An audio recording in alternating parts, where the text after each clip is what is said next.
Angin laut berhembus kencang, membawa aroma asin yang menusuk hidung dan desir ombak yang menghantam karang terdengar seperti jeritan yang menakutkan di telinga.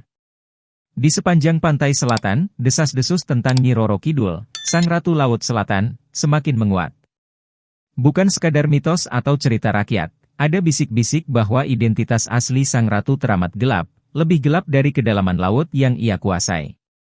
Seorang wartawan muda bernama Dika bertekad untuk mengungkap rahasia ini, membongkar tabir yang menyelubungi sosok mistis yang selama ini ditakuti sekaligus dihormati. Namun, semakin dalam ia menggali, semakin besar resiko yang ia ambil. Ternyata, ada harga yang harus dibayar untuk mengetahui kebenaran yang terpendam di dasar laut.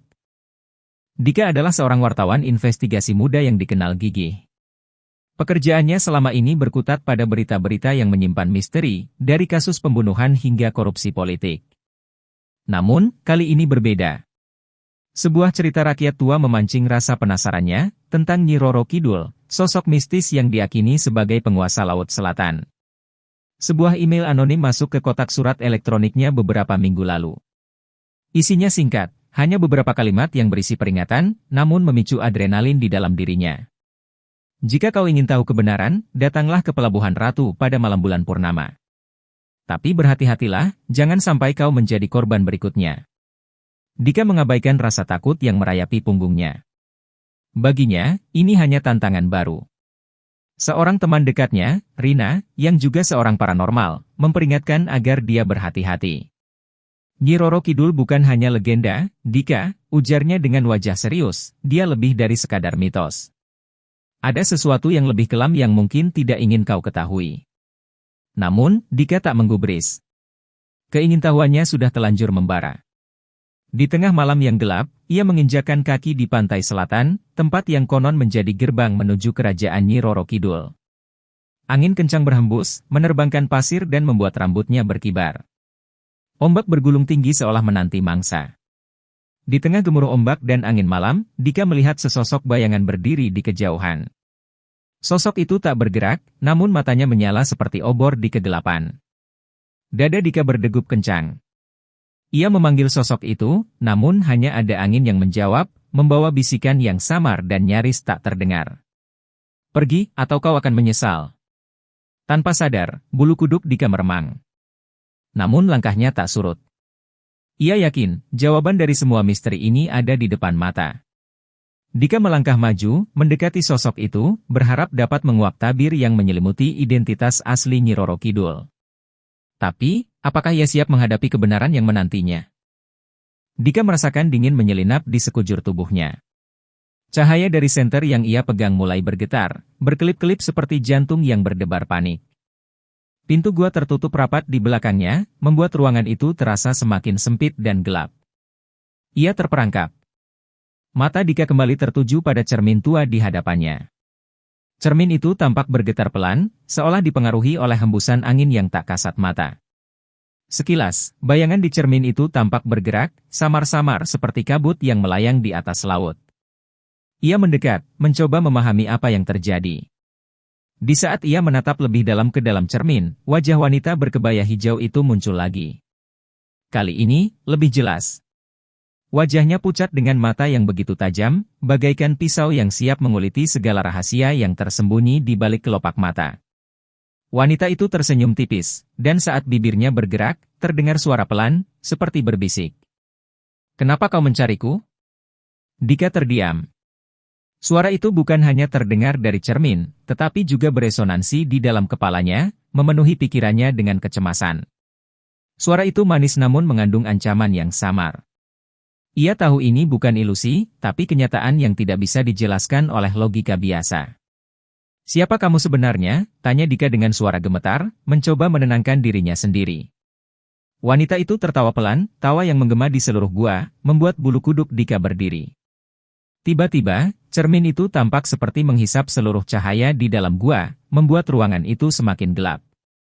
Bayangan wanita itu makin besar, seakan keluar dari permukaan cermin. "Kau sudah tahu siapa aku?" jawab wanita itu dengan suara yang semakin mendekat. "Tapi yang kau cari bukanlah aku, yang kau cari adalah kegelapan yang jauh lebih dalam." Dika mundur, tetapi kakinya tersandung batu. Tubuhnya jatuh terduduk di atas pasir dingin. Cermin itu kini tampak semakin besar, bayangannya meluas hingga hampir menutupi seluruh gua. Wanita dalam cermin itu tidak lagi tersenyum, matanya berubah tajam, penuh kebencian. Keluar dari sini, atau kau akan menjadi milikku selamanya, desisnya. Dika tahu ia harus bertindak cepat. Ia mengalihkan pandangannya dari cermin, mencari sesuatu yang bisa membantunya keluar. Di sudut gua, ia melihat sebatang kayu tua. Tanpa berpikir panjang, ia meraih kayu itu dan mencoba mencongkel pintu gua yang tertutup. Tapi, suara tawa wanita itu semakin keras, memekakkan telinga. Seolah-olah gua itu penuh dengan ratusan suara tawa yang berasal dari satu bibir. Cermin itu bergetar hebat, permukaannya beriak seperti air yang terganggu oleh lemparan batu. Dengan kekuatan yang tak terduga, Dika memukul cermin itu dengan kayu yang dipegangnya. Kayu itu patah, tapi cermin hanya retak sedikit. Retakan itu segera menyebar, membentuk pola seperti jaring laba-laba yang merayap ke segala arah. Wanita dalam cermin itu tampak marah, wajahnya berubah menjadi lebih menyeramkan, seperti makhluk dari kedalaman laut yang paling gelap. Kau berani? Suaranya berubah, kini lebih berat dan terdengar seperti raungan ribuan jiwa yang terjebak. Dika memukul cermin itu lagi, kali ini lebih keras. Cermin itu pecah berkeping-keping dengan suara memekakkan telinga, dan seketika, ruangan itu menjadi terang benderang. Suara tawa itu terhenti, dan Dika merasakan tekanan yang sebelumnya memenuhi gua itu lenyap. Namun, sebelum ia bisa bernapas lega, dari balik serpihan cermin yang berserakan, muncul kabut hitam pekat. Kabut itu bergerak cepat, seperti ular yang melata, menuju ke arahnya. Dika tahu ia harus lari. Dengan seluruh kekuatan yang tersisa, ia memaksa pintu gua terbuka dan berlari keluar. Di luar, angin malam bertiup kencang, membawa suara ombak yang kembali bergemuruh. Dika terengah-engah, menatap gua yang kini tampak begitu kecil dan tak berbahaya di kejauhan. Namun ia tahu, sesuatu telah terlepas dari dalam gua itu, sesuatu yang gelap dan berbahaya, sesuatu yang mungkin bukan hanya mengincarnya, tetapi juga semua orang yang berani mencari tahu identitas asli Nyi Roro Kidul. Dika sadar, apa yang ia temukan di dalam gua itu hanyalah permulaan. Pertanyaannya sekarang, apakah ia berani melanjutkan pencarian ini? Dika terbangun dengan perasaan cemas yang menghantui. Udara di sekitarnya terasa berat, seperti ada sesuatu yang mengawasi dari kejauhan. Ia teringat kembali sosok bayangan yang dilihatnya semalam di pantai selatan. Matanya yang bersinar merah darah seolah menembus gelapnya malam, meninggalkan bekas yang tak mudah dihapus dari ingatannya. Pagi ini, Dika memutuskan untuk kembali ke pantai untuk mencari petunjuk lebih lanjut. Dengan langkah hati-hati, Dika menyusuri pantai yang masih basah oleh embun pagi. Sejenak, semuanya terlihat normal, laut bergemuruh dengan ombaknya yang tenang, burung-burung camar terbang rendah mencari makan.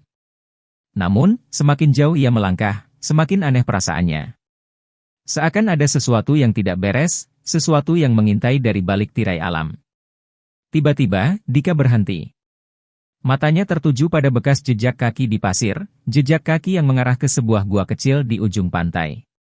Jejak itu tampak segar, namun bentuknya aneh, jari-jari yang panjang dan lebar, hampir tidak menyerupai manusia. Dan lebih mengerikan lagi, ada jejak darah yang menetes di sepanjang jalur itu. Dengan hati-hati, Dika mengikuti jejak itu. Semakin dekat dengan mulut gua, semakin dingin udara yang dirasakannya, dan bau amis darah semakin menyengat di hidung. Sesuatu dalam dirinya mengatakan untuk berhenti, tetapi keinginannya untuk tahu lebih besar daripada rasa takut yang merayapi tubuhnya. Ia mengeluarkan senter dari tasnya dan menyorotkan cahaya ke dalam gua. Gelap dan sunyi. Tak ada suara, kecuali detak jantungnya sendiri yang menggema di telinganya. Perlahan, ia melangkah masuk. Di dalam gua, ia menemukan sesuatu yang membuat darahnya berdesir. Di atas batu besar, ada sebuah cermin tua dengan bingkai yang berkarat. Cermin itu terlihat sangat tua, tetapi permukaannya bersih dan berkilauan, seolah-olah baru saja dibersihkan. Dan di depan cermin itu, terdapat beberapa pakaian adat Jawa yang tersusun rapi, namun tampak usang dan kotor, seperti sudah berusia ratusan tahun. Saat Dika mendekati cermin, sesuatu menarik perhatiannya.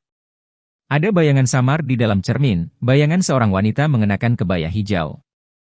Wajahnya tidak tampak jelas, namun matanya terlihat tajam dan penuh misteri. Dika merasa seolah-olah wanita itu menatapnya langsung, mengintip ke dalam jiwanya. Seketika, angin kencang berhembus masuk ke dalam gua, meniupkan pasir dan debu kemana-mana. Cermin itu bergetar, dan bayangan wanita itu menghilang, digantikan oleh pemandangan laut yang bergelombang. Dika tersentak mundur, dan pada saat yang sama, sebuah suara terdengar di dalam gua, suara yang berat dan berbisik. Kau tidak seharusnya ada di sini, kau sudah terlalu jauh. Dika membalikkan badan, bersiap untuk lari. Namun, sebelum ia sempat melangkah keluar, pintu gua tiba-tiba tertutup sendiri dengan suara keras. Jantungnya berdetak cepat. Ia terperangkap. Pikirannya kacau. Apakah ini permainan dari Nyi Roro Kidul? Ataukah ada kekuatan lain yang mencoba menghalanginya?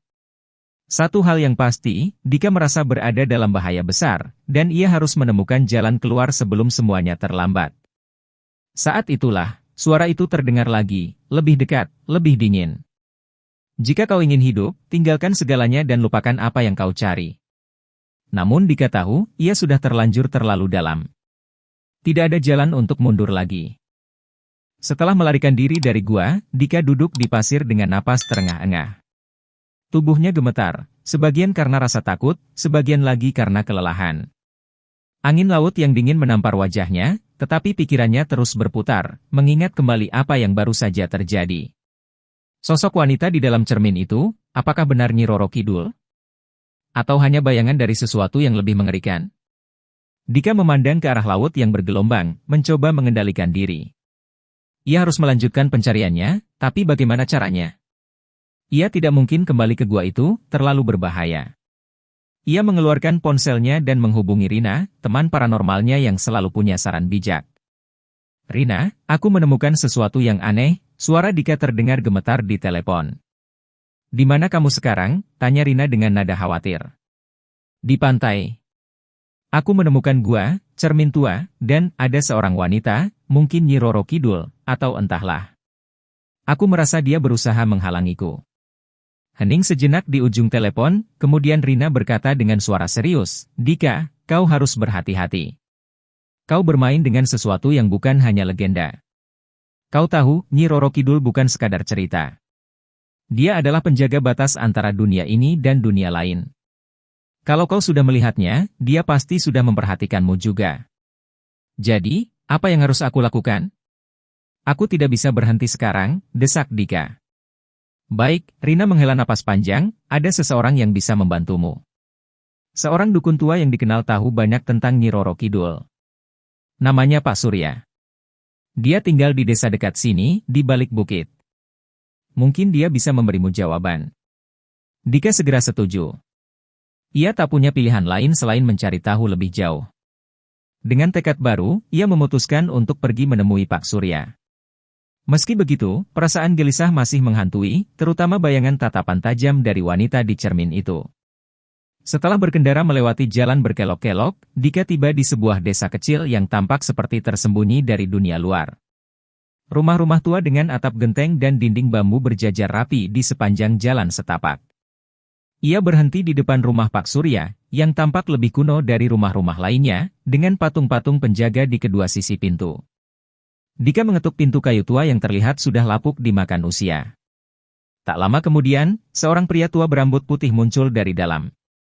Wajahnya keriput, tapi matanya masih tajam, penuh dengan pengalaman yang tak terucapkan. Ia menatap Dika dengan pandangan menilai, seolah mencoba membaca niatnya. Kamu pasti Dika, kata Pak Surya sambil tersenyum tipis. Rina sudah memberitahuku kalau kau akan datang. Dika mengangguk. Pak Surya, saya ingin tahu tentang Nyi Roro Kidul. Saya mengalami sesuatu di pantai, di gua. Pak Surya mengangkat tangan, memberi isyarat agar Dika masuk ke dalam. Aku tahu, nak. Duduklah, ada banyak yang harus kau ketahui. Tapi ingat, semakin dalam kau menggali, semakin besar resiko yang kau ambil. Dika duduk di tikar anyaman, sementara Pak Surya mengambil duduk di depannya. Rumah itu penuh dengan aroma dupa dan suara lembut gemericik air dari kolam kecil di dalam rumah. Nyi Roro Kidul bukan sekadar legenda, Pak Surya memulai dengan suara rendah. Dia adalah penjaga laut selatan, benar. Tapi dia juga adalah entitas yang lebih tua dari sejarah manusia, lebih tua dari apapun yang pernah kita ketahui. Identitas aslinya? Itu yang kau ingin tahu, bukan? Dika mengangguk. Pak Surya melanjutkan, dia adalah penghubung antara dunia kita dan dunia lain. Dunia yang jauh lebih gelap dan lebih kuno. Beberapa percaya dia adalah seorang ratu yang dikutuk, seorang wanita dengan kekuatan besar yang terpaksa menjadi pelindung laut. Tapi ada versi lain, yang lebih menakutkan. Beberapa mengatakan, dia adalah entitas yang diciptakan oleh laut itu sendiri, sebagai manifestasi dari kemarahan alam.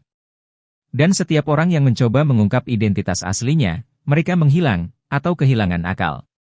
Dika merasa bulu kuduknya meremang mendengar penjelasan Pak Surya. Lalu, kenapa dia muncul di cermin tadi malam? Apa maksudnya? Pak Surya menghela napas. Cermin adalah portal, Nak.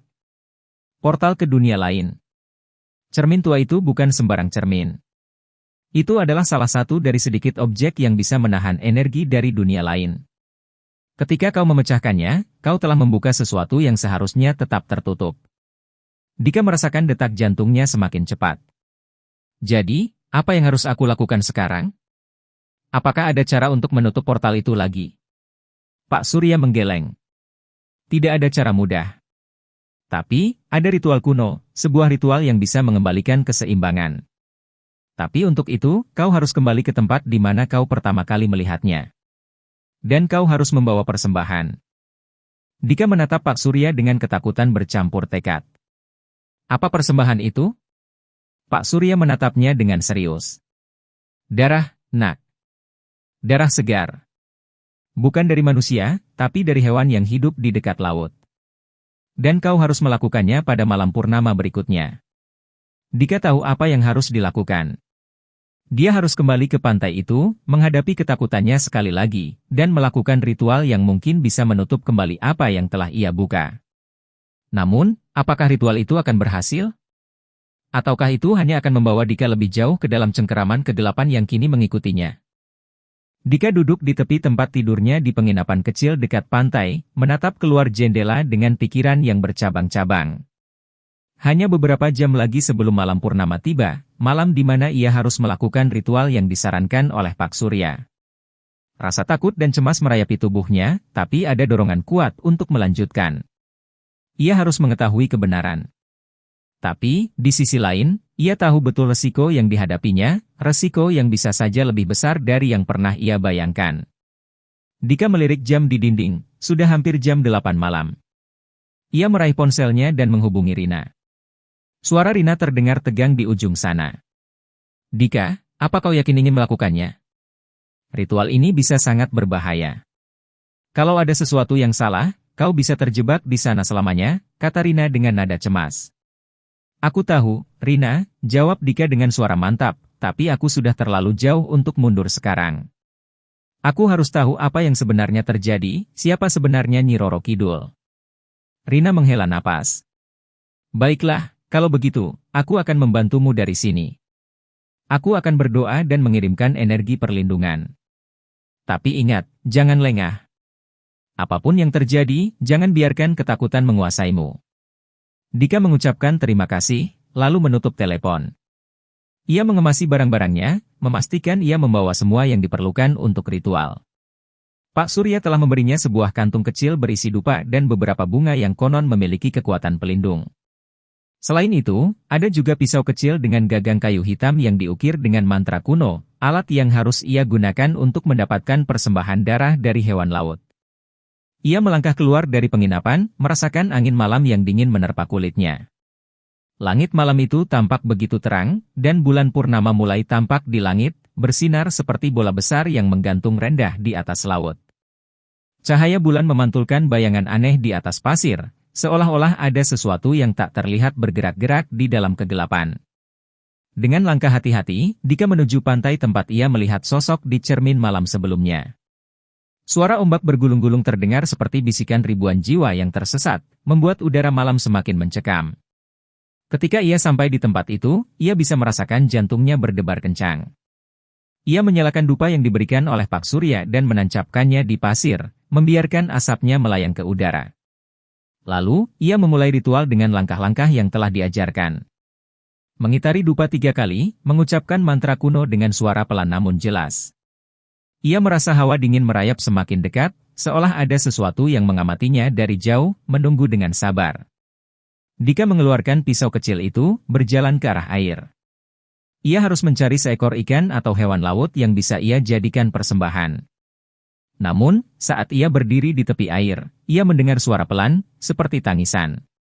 Suara itu datang dari arah laut, suara yang terdengar begitu melankolis dan mengundang rasa iba. Ia berhenti, mencoba mencari asal suara itu. Di kejauhan, di atas batu karang besar, ia melihat sesosok bayangan perempuan berambut panjang terurai. Wanita itu duduk dengan kepala tertunduk, wajahnya tersembunyi di balik rambutnya yang basah. Pakaian hijau basah melekat di tubuhnya, memancarkan cahaya lembut dalam terang bulan. Dika tahu, itu dia. Nyi Roro Kidul. Sosok yang ia cari selama ini. Jantungnya berdetak semakin cepat. Wanita itu mengangkat kepalanya perlahan, memperlihatkan wajahnya yang pucat dan cantik namun penuh misteri. Matanya menyala hijau, menatap langsung ke arah Dika, seakan mengundangnya untuk mendekat. Tanpa sadar, Dika melangkah maju, mendekati sosok itu, namun tiba-tiba, ia tersentak. Suara Rina menggema di benaknya, jangan biarkan ketakutan menguasaimu. Dika menggigit bibirnya, berusaha menahan diri. Apakah ini bagian dari ujiannya? Apakah wanita itu mencoba menggoyahkan tekadnya? Sosok itu berbicara, suaranya terdengar lembut, namun ada nada kekuasaan yang tidak bisa diabaikan. Apa yang kau cari, anak manusia? Mengapa kau mengusik ketenanganku? Dika menelan ludah.